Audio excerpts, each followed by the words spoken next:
many years ago in Pearl Harbor at Field on the Hawaiian island of Oahu. Our entire naval base has awakened with most of the fleet peacefully anchored within the confines of the harbor. Experience the roar of the engines and the sounds of the bombs as the Imperial Japanese Navy approaches and with launches the first wave of 189 fighters and bombers from Japan's first air fleet led by Japanese Captain Hoshida. The unprovoked and surprise attack was so complete that the coded success signal Tora, Tora, Tora was sent back to the carrier task force before the first bomb fell. A single remote radar station had spotted the incoming raiders, but mistook them for a flight of B-17s to and from the mainland. The B-17s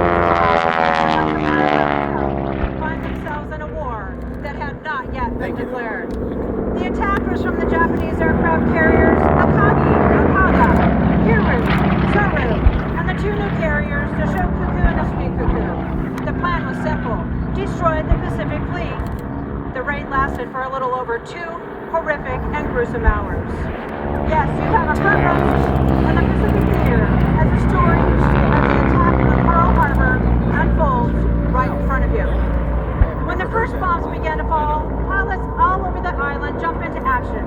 At Wheeler Field, Lieutenant Philip Rasmussen went to the sound bombs, jumping out of bed, strapping on a 45 caliber pistol over his purple pajamas, and ran to working Curtiss P-36 Hawk, just like the green airplane took off in front of you, scrambling to get in the air.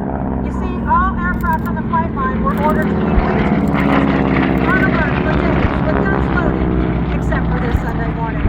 They were unloaded to prevent mishaps. The Japanese Zeros and Valves bombed the exposed airplanes. Most of them were on fire or destroyed, except for a couple P-36 Hawks.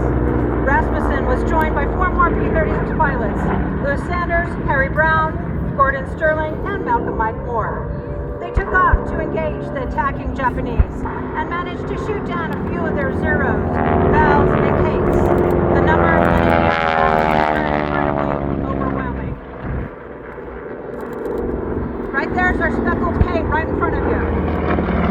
Meanwhile, elsewhere on the island, when bombs began to fall, Kenneth Taylor and George Welsh were just returning from an all-night dinner dance and poker party. These brave pilots, still in their formal dress clothes, raced to a couple P-40 Warhawks, just like the other aircraft that took out in front of you with the Hawk. Their formal dress, they took off fuel and arms and found themselves in the middle of a real battle.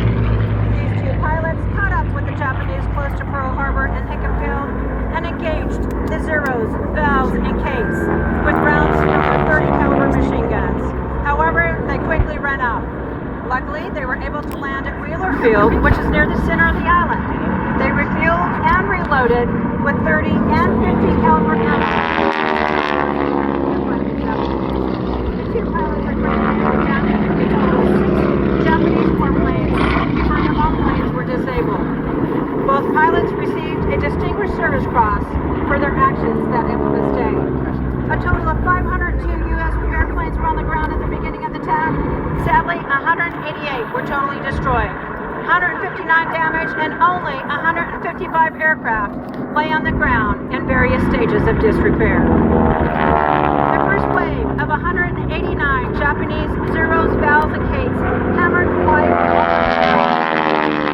The second wave of an additional 171 aircraft to continue the strafing, bombing, and dropping of torpedoes for yet another 70 minutes. Yes, that's a total of 360 warplanes. As the attack proceeded up Pearl Harbor and Field, the devastation was horrifying. On the eastern edge of Fort Island and the center of the harbor, 9 battleships lay at berth. The California, Oklahoma, West Virginia, Tennessee, Maryland, Nevada, Pennsylvania, Utah,